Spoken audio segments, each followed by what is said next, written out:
Well, it is my pleasure to introduce Oklahoma City Ward 2 Councilman James Cooper as our next speaker. Councilman Cooper is an author, professor, and public servant, and is a well-known advocate for equality. In 2011, the Oklahoma Gazette published Cooper's two-part article on the history of Oklahoma City's LGBTQ community, entitled From Closet to Community, which he spent more than a year researching. While a graduate student at Oklahoma State University in 2009, the Society of Professional Journalists awarded Cooper for a column he wrote for the Daily Collegian on federal hate crimes legislation. Councilman Cooper is a published writer who lives in Oklahoma City's historic Paseo neighborhood.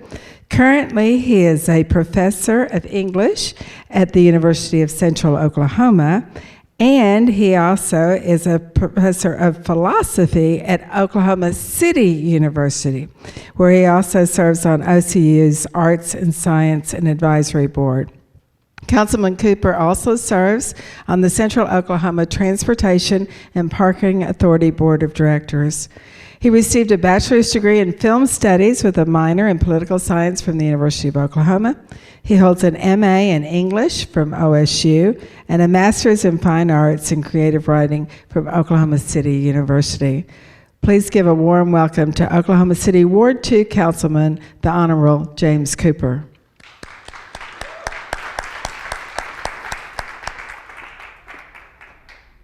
Hi, everybody. Thank you for this invite today, and thank you for your time. I won't take up too much of your time with what I have to say.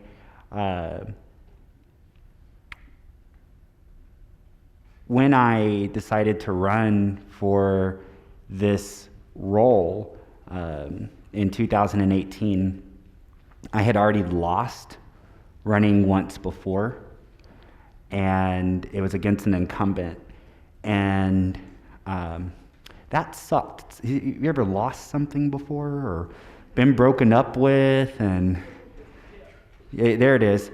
That's right.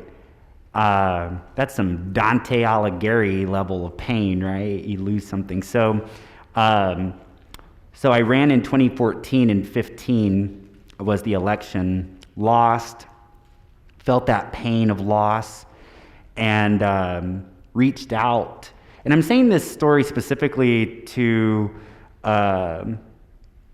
everyone in attendance, but I really want my students, not my students, but the students of this university to hear this. I think this is very important. I didn't plan to say this, but just looking out at this crowd, I think you need to hear what I'm about to say. When I lost and came in third of four, I reached out to our Republican mayor at the time, Mick Cornett, and said, hey, can we have coffee? Sure. Now, understand, I did not know Mick, and I'm a Democrat. Like, I'm a progressive Democrat, so this was not a, destined friendship.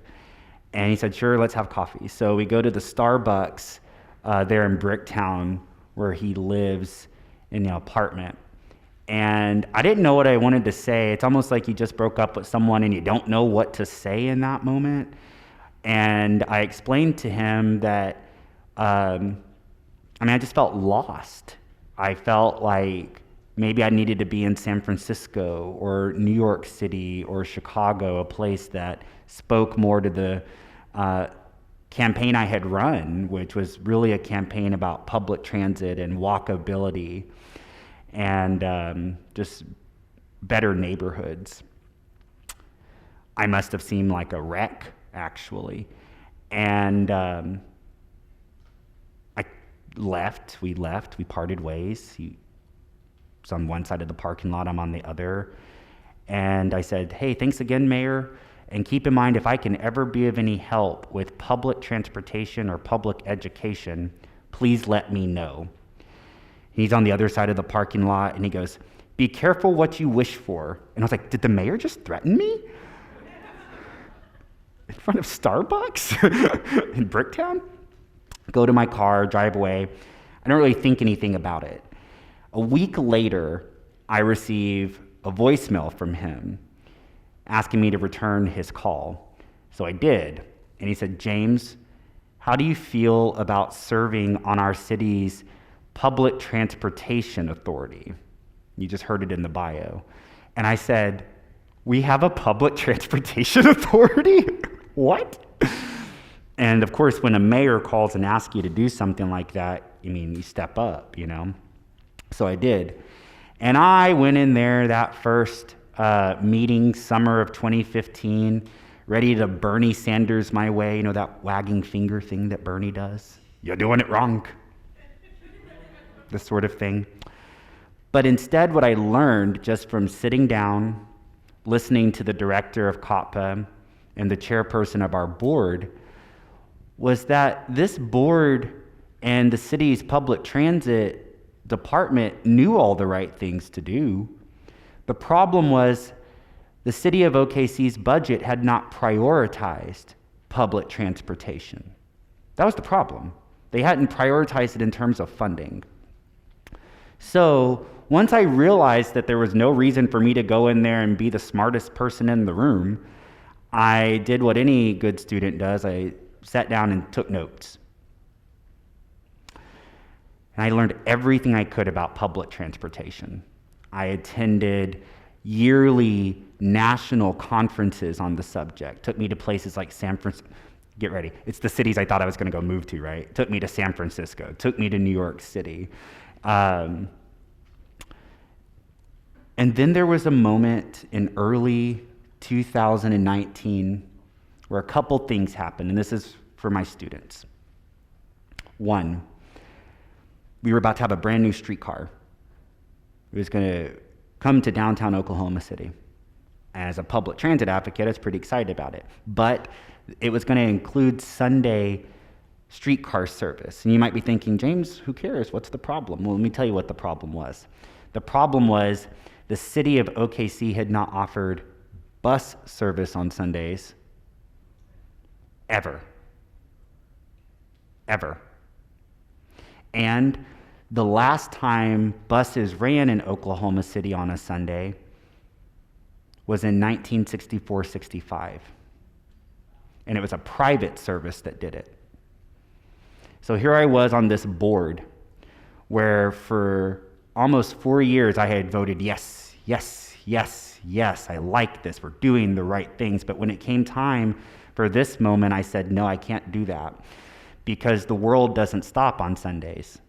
We have grocery stores to get to. We have parks to explore, friends to see, places of worship sometimes for people who that's your thing. So I started advocating for Sunday bus service. And to my incredible surprise, the city manager heard. And now for the first time in our city's history, the buses run 7 days a week.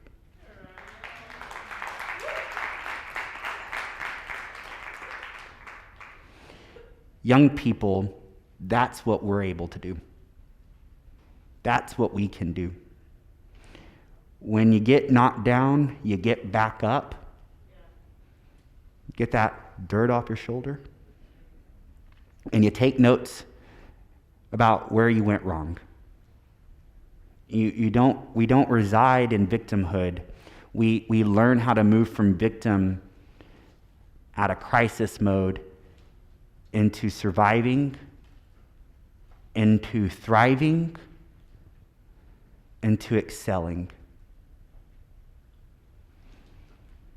I want to talk to you again about another thing that happened in 2018 when a couple people came to me one after that transit meeting and said, James, are you going to run for city council again? Your predecessor's retiring. And I said, no.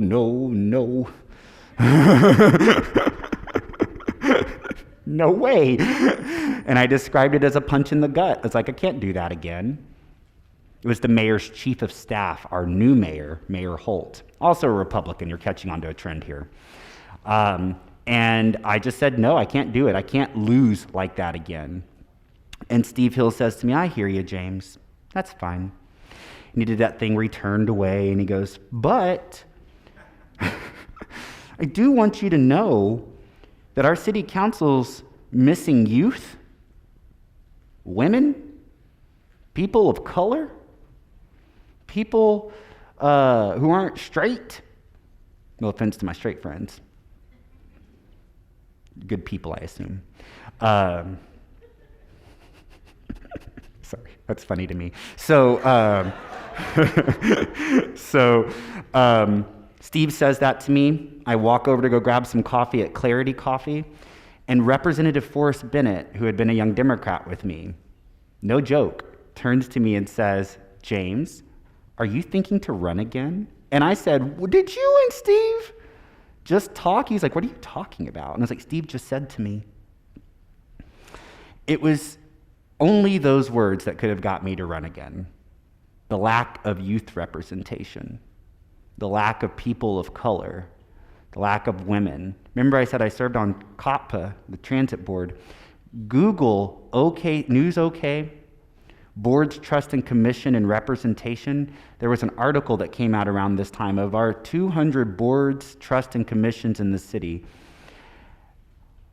Over 3/4 of them, the positions are held by straight white men. That's not reflective of the people who call Oklahoma City home. No offense to straight white men. In fact, my best friend's a straight white man. He's great, loves metal, introduced me to Slayer. Wonderful. But come now, right? So I knocked 4,000 doors from July of 2018 till February 11th of 2019. I was a middle school teacher on the south side of our city, predominantly Hispanic, Latinx, working class white folk, black students, Title I school. And that's when I knew what I needed to do. Having heard Steve Hill, having heard Representative Bennett, I realized that it was up to me. You have to remember this was the year of the teacher walkout.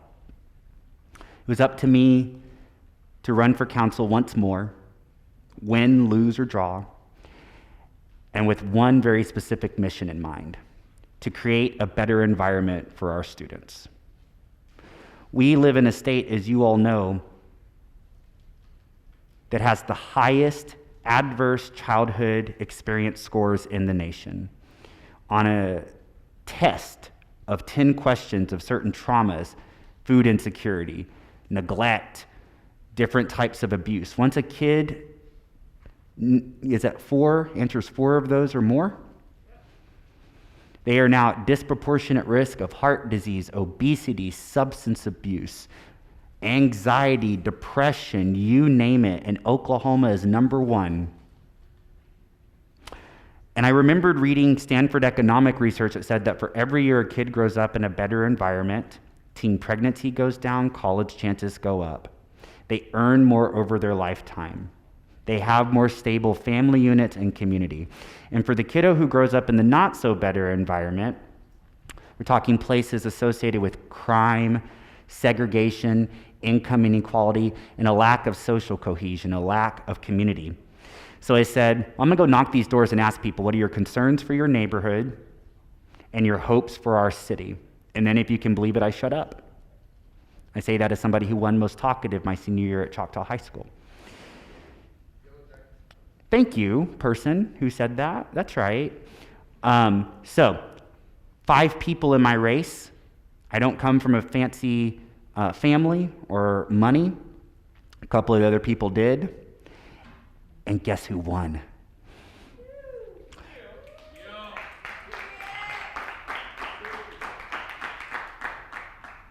And I was strategic about this because we have something called the Metropolitan Area Projects, MAPS. I knew the part 4 was coming of MAPS. We had started it in the early 90s. It's a penny sales tax, temporary.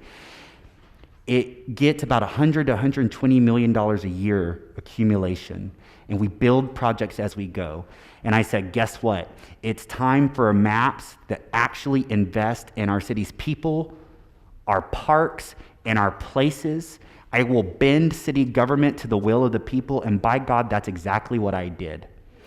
And for the next 10 years of Oklahoma City, We will see $55 million worth of investment in walkability. We will see a new bus rapid transit system to the city's east side, our largely black population, to the south side where those kids that I taught.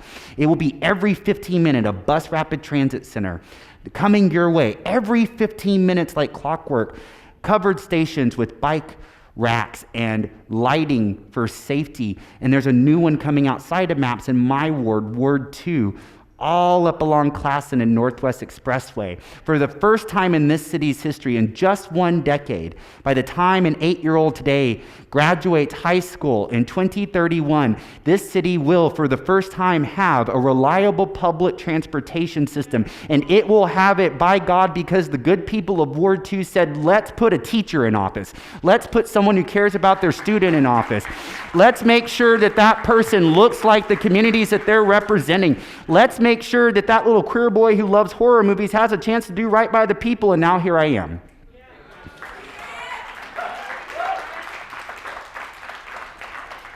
I didn't look to New York City or San Francisco for this vision. I looked to my neighborhood, the Paseo, where 100 years ago, when it began as the Spanish Village, when G.A. Nichols says we will have a new commercial district built outside of downtown that is going to connect people to their basic needs. I looked at that and I said, let's take that vision and bring it into the 21st century. And here we are.